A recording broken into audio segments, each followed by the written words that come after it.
Kaixo guztioi, higidura zirkularrari buruzko bideo berri bat, bosgarrena, kasu honetan ariketa bat egingo dugu, eta ariketa honen helburua izango da, normalizatzea higidura zirkular uniforme azeleratuaren ariketa motak, bale? Gauza asko eskateko digute, bideoa uste dut luzetxoa izango dela, baina nire helburua da argi geratzea zela erabili ekuazio hauek, azelerazio normala nola kalkulatzen den higidura zirkular uniformean, eta horrako kontuak. Irakurtzen dugu ariketa. Esaten digute, geldirik zegoen eta 40 zentimetroko erradia, basiko naiz marrasten, badaukagu, bale? Disko bat, eta honen erradioa, badakigu dela, 40 zentimetro. Ia zuzenean, hasi bezain pronto, pasatuko dugu metrotara. Sistema internazionala izan nahi du gauza guztiak. Bale. Esaten digu, disko honek biraka egiten duela, esaten duela, beraz, nik onartuko dut, horrela dagoela biraka, eta 30 segunduz azeleratu egiten dela. Hasiera baten izango dugu HZ higidura zirkular uniformeki azeleratua. Azelerazio bat dagoelako, bale? 300 minutuko abiadura angeluarra lortu arte. Esaten digute bukarako abiadura angeluarra. 4 minutu ematen ditu abiadura angeluar horrekin biraka. Abiadura angeluar horrekin konstantean, beraz, hor higidura zirkular uniformea egingo du. Tarte ezberdina dauzkagu, alde batetik zirkular uniformeki azeleratua, gero zirkular uniformea, eta ondoren, 50 segunduz, balastatu da erabat gelditu arte. Balastatzea da frenatzea, abiadura geistea, hortaz, azelerazio bat dago. 3 tarte beraz izango ditu gure problemak. Eta eskatzen digute, volantaren azelerazio angeluarra tarte bakoitzean, azelerazio normala balastatzen hasi eta 10 segundutora, hau da 3. tartean, eta guztira egindako angelua, 3 atalak kontuan hartuta. Beraz, zer da egin dudana? Alde batetik, grafiko bat irudikatuko dugu, abiadura angeluarra nora aldatzen den ikusteko, tarte ezberdinak dituzten ariketetan ni gomendatzen dizuet hau bezalako grafikoak sortzea. Zergatik, asko laguntzen dutelako gero ulertzeko gauzak. Eta gero pasatu ditut sistema internazionalera, esaten digute geldirik hasten dela, beraz, hasierako abiadura angeluarra 0 radian segundu. Geldirik dagoelako, abiadura 0. Gero esaten digute, lortzen dituela 300 minutuko. Beraz, 300 minutuko aldatu dut konbertsio faktorearen bitartez, 10 pi radian 7 segundu. Horreko bidean esaltzen dut zelan egiten den hau. Eta azkenik esaten digute, balastentzen dela erabat gelditu arte, beraz, bukarako abiadura 0 radian segundu izango da. Beraz, hemen agertuko diren abiadura angeluarrak izango dira 0, 0 eta 10 pi. Beraz, jarriko hemen 10 pi. Orduan, esaten digute 3 tarte daudela, eta esaten digute zenbat denbora irauten duen bakoitzak.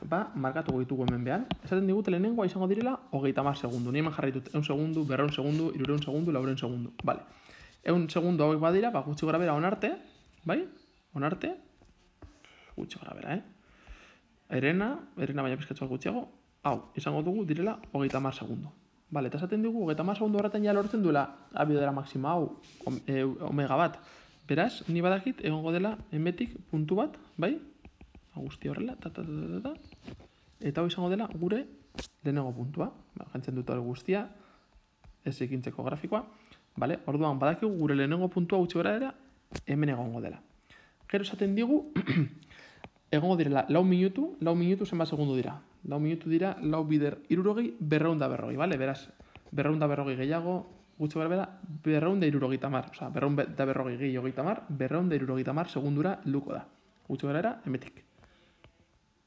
Jarrikut, txikiago, hemen, 2, 7, 0.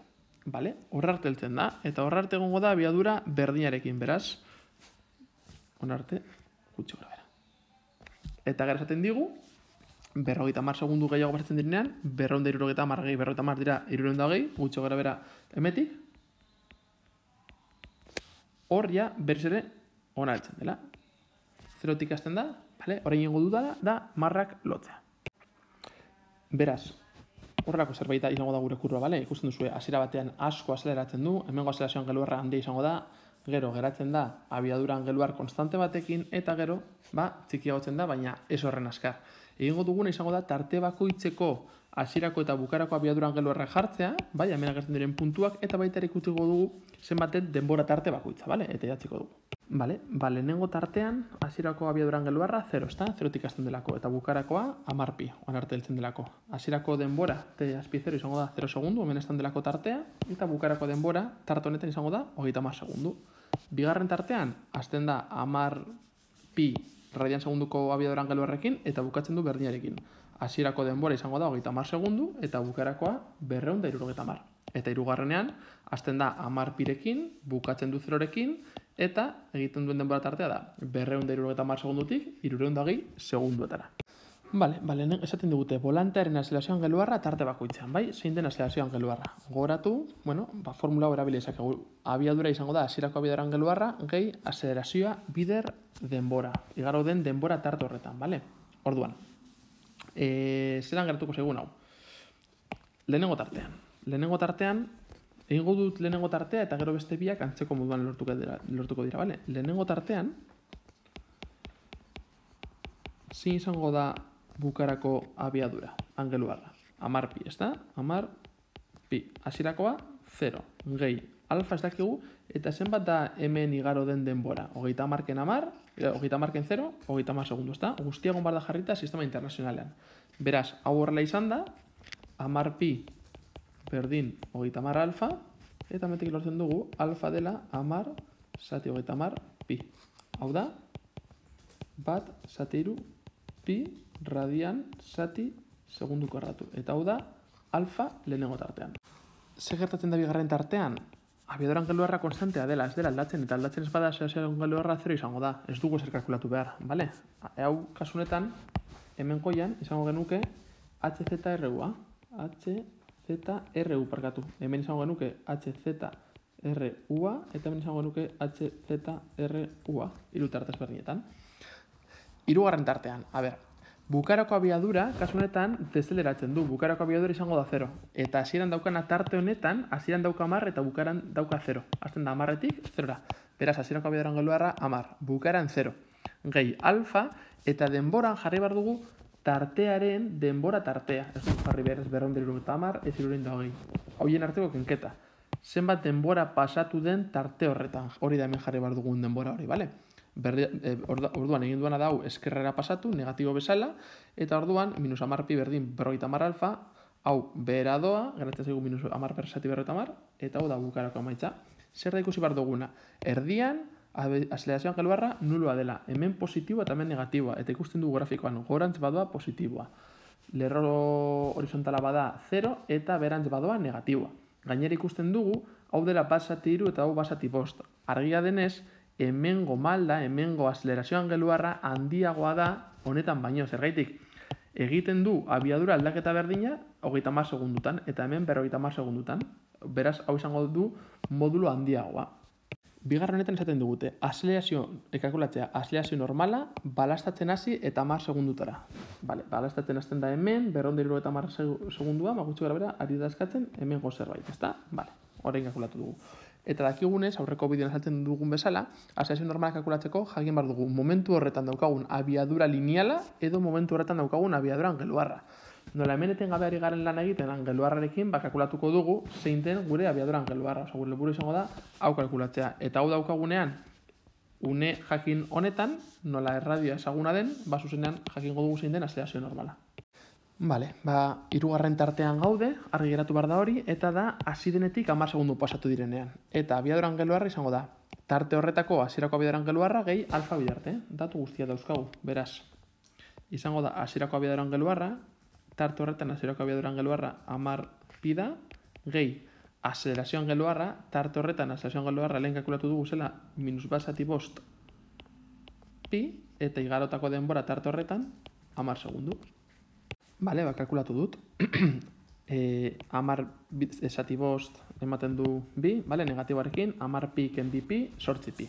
Bera jarri dut hemen, abiaduran geluarra T berdin 10 segundu direnean, ez da T berdin 10 segundu direnean, baizik eta T 10 segundu pasatu direnean hirugarren tartean, bale? Etengabe gaude hirugarren tartean. 8 pi radian zati segundu, ados. Hemetik, lortu behar dugu zein den azelazio normala, eta azelazio normala da omega karratura bider erradioa. Hau da, 8 pi karratura bider erradioa metrotan, 0,4.